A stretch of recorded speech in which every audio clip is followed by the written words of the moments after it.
Hey everybody, here to talk about Pirates of the Caribbean 5, Dead Men Tell No Tales.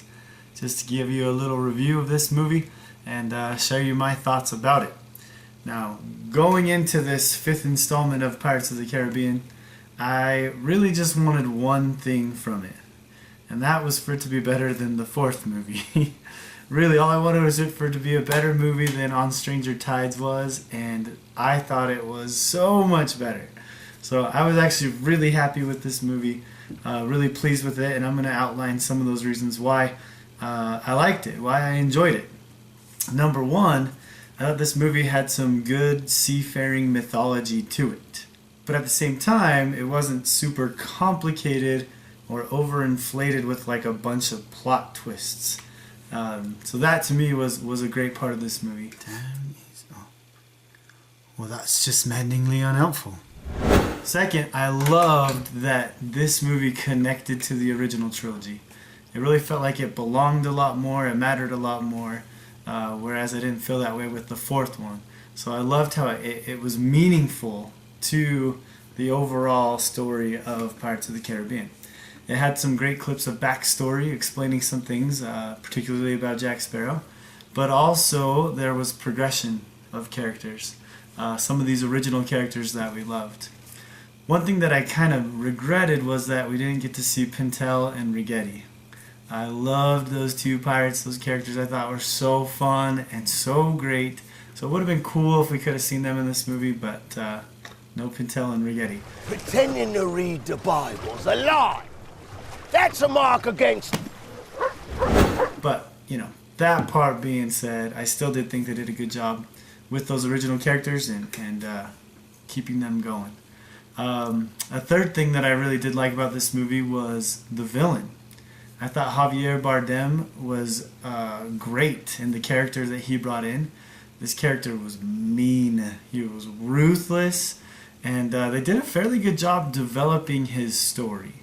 I once knew a Spaniard named something Spanish.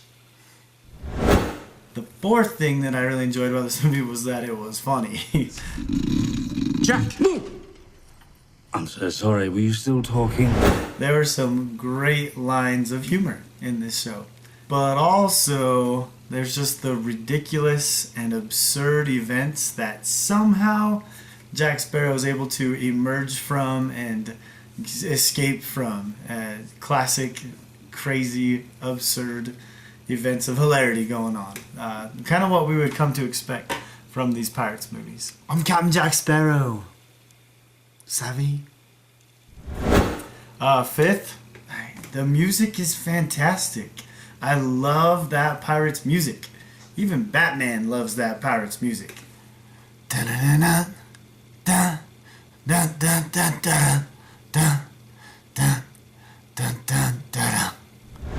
So, is it as funny as the original? Is it as good as the original? No. No. I don't know that any really could be. The original was just so good, so new, so different.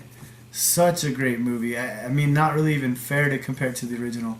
But like I was saying before, I feel like it belongs with the original trilogy. No, as for me, I'm dishonest. And a dishonest man, you can always count on being dishonest. Honestly. If these are things that you enjoyed in the other pirate movies, then this one's for you. Check it out. Critics have not been big fans of these movies from the beginning. The first Pirates only has a 79%. How does that make you feel knowing that Lego Batman sits at a 91%?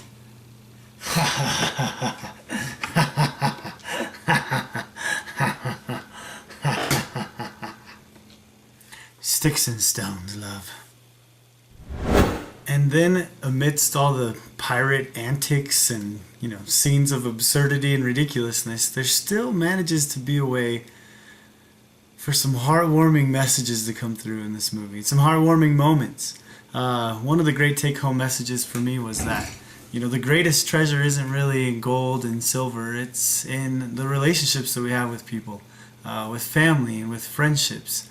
That's the treasure that's worth searching for. That's the treasure that's worth sacrificing for. So great take-home message there in Pirates 5. It's available Blu-ray and DVD, Pirates of the Caribbean, Dead Men Tell No Tales, and I saw it twice.